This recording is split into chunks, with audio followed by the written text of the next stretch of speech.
नमस्कार दोस्तों, स्वागत है आप सभी का आपके अपने YouTube platform one work study point पर। दोस्तों आज की क्लास रहने वाली है बीए फर्स्ट ईयर वालों के लिए। इकोनॉमिक्स का फर्स्ट पेपर है दोस्तों। इकोनॉमिक्स अर्थशास्त्र का प्रथम प्रश्न पत्र रहने वाला है। बहुत ही इंपॉर्टेंट क्लास है दोस्तों, महत्वपूर्ण सवालों पर अध्ययन करने वाला है। तो दोस्तों चलिए, महत्वपूर्ण सवाल बनता है क्या है कि एडम स्मिथ के मूल्य सिद्धांत पर संक्षिप्त में टिप्पणी। विद्वान एडम स्मिथ के अनुसार मूल्य के सिद्धांत पर दोस्तों संक्षिप्त में टिप्पणी लिखी है, समझाना है इसको। तो चलिए दोस्तों आंसर की ओर आगे बढ़ते हैं। तो एडम स्मिथ के विचार में किसी वस्तु के मूल्य के दो आधार होते हैं। तो पहला आधार होता है उस वस्तु की उपयोगिता और वस्तु की दुर्लभता। एडम स्मिथ ने क्या बताया कि कोई भी वस्तु हो उसके दो मुख्य आधार होते हैं, एक तो उस वस्तु की उपयोगिता क्या है और उस वस्तु की दुर्लभता क्या है। तो इसी के आधार पर इन दोनों के मध्य पाए जाने वाले अंतर स्पष्ट किए जा सकते हैं। वस्तु के मध्य अंतर किसकी सहायता से? उसकी उपयोगिता और दुर्लभता की सहायता से पता किए जा सकते हैं। उन्होंने पानी एवं हीरे के मूल्य में अंतर स्पष्ट किया। एडम स्मिथ ने पानी और हीरे में मुख्यतः अंतर स्पष्ट किया है। एडम स्मिथ के मूल्य सिद्धांत को तीन भागों में बांटा जा सकता है। चलिए, पहला है मूल्य का वास्तविक माप। पहला भाग है मूल्य का वास्तविक माप। एडम स्मिथ के शब्दों में किसी वस्तु को प्राप्त करने में लगने वाले श्रम ही उस वस्तु के मूल्य माप कारण एवं उत्पत्ति है। यानी कि दोस्तों मूल्य का माप के बारे में एक एडम स्मिथ ने बताया कि किसी वस्तु को हम प्राप्त करने के लिए कितना श्रम करते हैं, तो उसी के आधार पर उसका वास्तविक उस वस्तु का मूल्य माप कारण एवं उत्पत्ति होती है। ठीक है, तो उसका विचार है कि यही वस्तु के मूल्य का सार्वभौमिक एक माप एवं सही माप है दोस्तों, एक भाग एवं सही माप है। ठीक, यही वस्तु के मूल्य का सार्वभौमिक एक भाग एवं माप है। इसी के आधार पर विभिन्न वस्तुओं के मूल्य की तुलना की जा सकती है। इसी मूल्य सिद्धांत के आधार पर किसी वस्तु का मूल्य वास्तविक माप के आधार पर हम किसी भी वस्तु के मूल्यों की तुलना कर सकते हैं। चलिए दोस्तों दूसरे पॉइंट की ओर आगे बढ़ते हैं कि मूल्य के मुख्य घटक। पहला था मूल्य का वास्तविक माप, अब है मूल्य के मुख्य घटक। प्रकृति कीमत अथवा सामान्य कीमत के घटकों को मूल्य के मुख्य घटक कहते हैं। प्रकृति कीमत अथवा सामान्य कीमत के घटकों को मूल्य के मुख्य घटक कहते हैं। आदिम सभ्यता के युग में श्रम ही उत्पादन का एकमात्र घटक था दोस्तों। आदिम सभ्यता के युग में यानी कि पहले जमाने की सभ्यता के युग में परिश्रम ही उत्पादन का एकमात्र घटक था। परिश्रम करो और किसी वस्तु को प्राप्त करो, तो यही घटक दोस्तों किसी वस्तु को प्राप्त करने के लिए यूज में किया जाता था। इसलिए वस्तुओं के उत्पादन में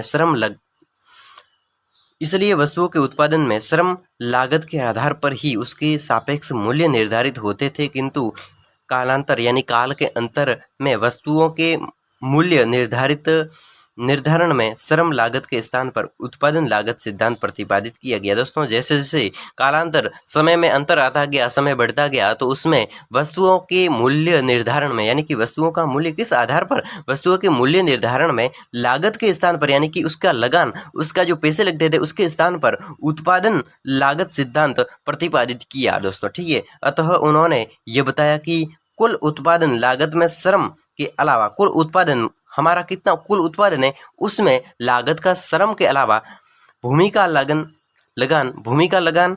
पूंजी का ब्याज, लाभ भी शामिल होता है। अतः एडम स्मिथ ने मूल्य के तीन मुख्य घटक मजदूरी एडम स्मिथ ने मूल्य के तीन मुख्य घटक बताए। एक तो मजदूरी दोस्तों, किसके मूल्य, किसी भी वस्तु के मूल्य के तीन घटक बताए। तो पहली तो मजदूरी, ठीक है, दूसरा है लगान, उसका लगान कितना है, फिर उसका लाभ कितना मिला और उसका लाभ ब्याज सहित कितना है। तो ये तीन मुख्य घटक किसी भी मूल्य के बताए। ठीक है, तो चलिए दोस्तों आगे बढ़ते हैं तीसरे पॉइंट की ओर कि मूल्य में परिवर्तन के कारण। दोस्तों मूल्य में परिवर्तन के कारण क्या क्या होते हैं? तो चलिए, मूल्य में परिवर्तन के कारण एडम स्मिथ ने मूल्य के संबंध में बताए सिद्धांत में मूल्य में परिवर्तन दो कारण बताए। दोस्तों एडम स्मिथ ने मूल्य के संबंध में बताए सिद्धांत में मूल्य में परिवर्तन के दो कारण बताए। मूल्य में परिवर्तन के दो कारण बताए। तो मूल्य में परिवर्तन क्यों हो रहा है, तो उसका कारण दो बताया। एक तो बाजार मूल्य दोस्तों, ठीक, बाजार मूल्य किस प्रकार,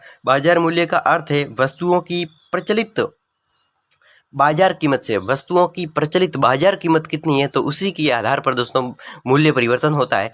जिस पर बाजार में उसका क्रय विक्रय होता है, जिस पर बाजार में उसका क्रय विक्रय होता है, यह वस्तुओं की पूर्ति एवं उसकी प्रभावपूर्ण मांग द्वारा निर्धारित होता है। यह वस्तुओं के प्राकृतिक मूल्य से अधिक या फिर कम हो सकता है। मूल्यों के जो प्राकृतिक मूल्य होते हैं किसी भी वस्तु के, ये वस्तुओं के प्राकृतिक मूल्य होते हैं तो उसी के आधार पर कम या फिर ज़्यादा होते रहते हैं। यहाँ पर वस्तुओं की मांग किस प्रकार की है, अगर वस्तुओं की मांग अधिक है तो दोस्तों किसी भी वस्तु के पैसे भी उसका मूल्य भी अधिक होगा। अगर वस्तुओं की मांग कम है तो दोस्तों वस्तु सस्ते में भी बिक जाएगी, यानी कि उसके मूल्य क्या होंगे, कम होंगे। यानी कि वस्तुओं की मांग के आधार पर देखो दोस्तों, ये देखो क्या लिखा हो गया कि यह वस्तुओं की पूर्ति एवं उसकी प्रभावपूर्ण मांग द्वारा निर्धारित होती है। यानी क्रय विक्रय किस प्रकार का होता है तो वस्तुओं की मांग के द्वारा उसका दोस्तों मूल्य भी निर्धारित होता रहता है। यानी बाजार भाव के हिसाब से यहाँ पर देखो तो बताया गया है कि बाजार मूल्य का अर्थ है कि वस्तुओं की प्रचलित बाजार में कीमत कितनी है, बाजार में वस्तुएं कितने रुपए बिकती है तो उसी के आधार पर दोस्तों अन्य क्रय विक्रय भी वस्तुओं के मांग के प्रभाव के आधार पर दोस्तों मांग के आधार पर उसको वस्तुओं का वितरण होता रहता है। चलिए अगला पॉइंट है प्राकृतिक मूल्य, यानी कि मूल्य में परिवर्तन का कारण है, पहला कारण है बाजार मूल्य, मूल्य में परिवर्तन का पहला कारण है। दूसरा मूल्य में परिवर्तन का दूसरा कारण है प्राकृतिक मूल्य। दोस्तों प्राकृतिक मूल्य दूसरा कारण है। वस्तुओं की सामान्य कीमत को प्राकृतिक मूल्य कहते हैं। वस्तुओं की जब सामान्य कीमत यानी कि एक ही प्रकार की सामान्य कीमत, न ज़्यादा और न कम, एक सामान्य कीमत चलती है तो उसे हम प्राकृतिक मूल्य कहते हैं। यह वस्तुओं की उत्पादन लागत के मूल्य के तुल्य होता है। यह वस्तुओं की जो प्राकृतिक मूल्य होता है वो वस्तुओं की उत्पादन लागत के तुल्य होता है। यह दीर्घकाल से संबंधित होता है और दीर्घकाल में वस्तुओं का बाजार मूल्य भी प्राकृतिक मूल्य के बराबर रहता है। दीर्घकाल में यानी लंबे समय में वस्तुओं का बाजार मूल्य भी प्राकृतिक मूल्यों के बराबर रहता है, जो परिवर्तन होता रहता है दोस्तों। ठीक है, चलिए दोस्तों एक और सवाल एग्जाम की दृष्टि से इंपॉर्टेंट महत्वपूर्ण सवाल बनता है कि रिकॉर्डों के मूल्य वितरण संबंधी विचारों की व्याख्या कीजिए। विद्वान रिकॉर्डों के मूल्य वितरण से संबंधित क्या क्या विचार है उसकी व्याख्या कीजिए। चलिए दोस्तों आंसर की ओर आगे बढ़ते हैं। तो इसमें अनेक सारे सिद्धांत दे रखे हैं रिकॉर्डों के द्वारा दिए गए। पहला है मूल्य निर्धारण का सिद्धांत। पहला क्या है, मूल्य का निर्धारण किस प्रकार होगा उसका सिद्धांत दिया। ठीक है, फिर वितरण का सिद्धांत, उसका वितरण किस प्रकार से है कि लगान का सिद्धांत, मजदूरी का सिद्धांत तथा लाभ का सिद्धांत, तो उसी प्रकार वितरण का सिद्धांत है। ठीक है, इस आधार पर चलेगा। फिर अंतर्राष्ट्रीय व्यापार का सिद्धांत, फिर कराधान संबंधी विचार। दोस्तों रिकॉर्डों का कराधान संबंधी विचार। ठीक, अब आगे बढ़ते हैं बैंक एवं कागजी मुद्रा प्रचलन, बैंक एवं कागजी मुद्रा प्रचलन। फिर आर्थिक विकास का सिद्धांत। चलिए दोस्तों आगे बढ़ते हैं, आर्थिक विकास का सिद्धांत। ठीक है, रिकॉर्डो ने अपने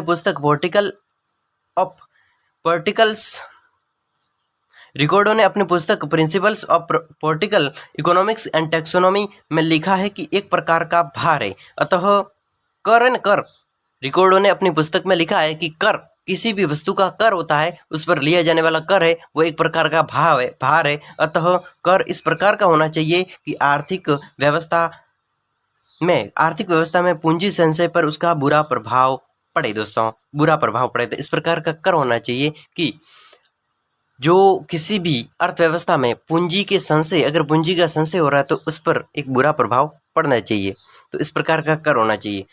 फिर आगे बढ़ते हैं, इसके अतिरिक्त सरकार को कर इस प्रकार से लगाना चाहिए कि इसका भार करदाताओं की आय पर पड़ना चाहिए। सरकार को कर इस प्रकार का लगाना चाहिए रिकॉर्डों के अनुसार कि उसका जो प्रभाव है करदाताओं की आय पर पड़े, न कि उसकी पूंजी पर प्रभाव पड़े। चलिए दोस्तों, रिकॉर्डो मजदूरी पर कर लगाने के पक्ष में नहीं है। कोई भी मजदूर है और वो मजदूरी करता है तो उसके ऊपर कर लगाने के पक्ष में ये रिकॉर्डो नहीं है, क्योंकि प्राकृतिक मजदूरी पर सदा श्रमिकों के जीवन निर्वाह स्तर के द्वारा निर्धारित होती है। यानी कि यहाँ पर दोस्तों यहाँ है क्या है कि प्राकृतिक मजदूरी होती है जो हमारे द्वारा की जाती है, तो वो सदा श्रमिकों के जीवन निर्वाह करने के लिए निर्धारित होती है, एवं इस प्रकार से श्रमिकों के करदान क्षमता शून्य थी दोस्तों। ठीक है, चलिए दोस्तों आगे बढ़ते हैं। रिकॉर्डों के अनुसार लगान पर कर लगाना उचित था। कोई भी लगान है तो उस पर कर लगाना उचित था, क्योंकि लगान भूस्वामी की प्राप्ति परिश्रम सहित आय थी एवं उसका भार पूर्णतः स्वामी भूतियों पर पड़ेगा। इसके अतिरिक्त उन्होंने करों के विषय में निम्नलिखित सुझाव दिए। करों के विषय में रिकॉर्डो ने निम्नलिखित सुझाव दिए, तो उन सुझावों को देख लेते हैं दोस्तों। चलिए, पहला सुझाव है सरकार को इस प्रकार का कर लगाना चाहिए कि उत्पादन के लिए पूंजी की मात्रा कम न हो। उत्पादन के लिए जो पूंजी की मात्रा है वो कम न हो, तो इस प्रकार का कर सरकार को लगाना चाहिए। अर्थात या तो बढ़े हुए उत्पादन में से हो, या तो बढ़े हुए उत्पादन में से हो, या फिर बढ़े हुए उपभोग में से हो, पर इसका पूंजी की मात्रा पर कोई प्रभाव नहीं पड़ना चाहिए। चलिए दोस्तों, दूसरे पॉइंट की ओर आगे बढ़ते हैं कि लाभ पर भी एक सीमा तक ही कर लगाया जा सकता है। कोई भी लाभ हो रहा है तो उस पर भी एक सीमा तक, एक निश्चित सीमा तक ही कर लगाया जा सकता है। ये रिकॉर्डों के कर संबंधी क्या है विचार है। चलिए दोस्तों, तीसरा पॉइंट है कि एक कर भार है। कर एक भार होता है। कर क्या होता है? एक भार होता है, और यह सार्वजनिक आय का सबसे महत्वपूर्ण स्रोत है। सार्वजनिक आय होती है तो उसका एक महत्वपूर्ण स्रोत होता है। कौन? कर। कच्चे माल पर लगने वाले कर अंततः उपभोक्ता पर पड़ता है। दोस्तों, जो कच्चा माल होता है, तो कच्चे माल पर अगर कर लगता है तो वो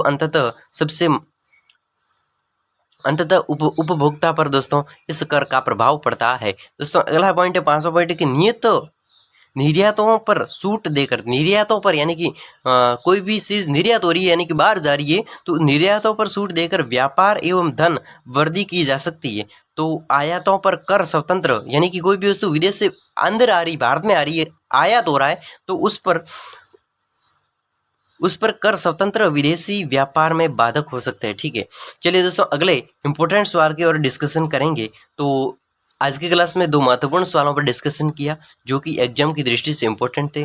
तो चलिए दोस्तों, अब बढ़ेंगे अगले क्लास में दोस्तों अगले इंपॉर्टेंट सवालों के साथ में। दोस्तों, अगर आप चैनल पे पहली बार है तो चैनल को सब्सक्राइब जरूर कर लीजिएगा, क्योंकि हमारे इस प्लेटफॉर्म पर केवल और केवल सीरीज का विस्तृत अध्ययन इसी प्रकार हर सब्जेक्ट का किया जाता है। दोस्तों, आप आखिर प्ले लिस्ट में जाइए तो खरी। चलिए दोस्तों, अब मिलते हैं अगली क्लास में। तब तक के लिए आपके अपने दोस्त को अनुमति दीजिए। तब तक के लिए बाय बाय।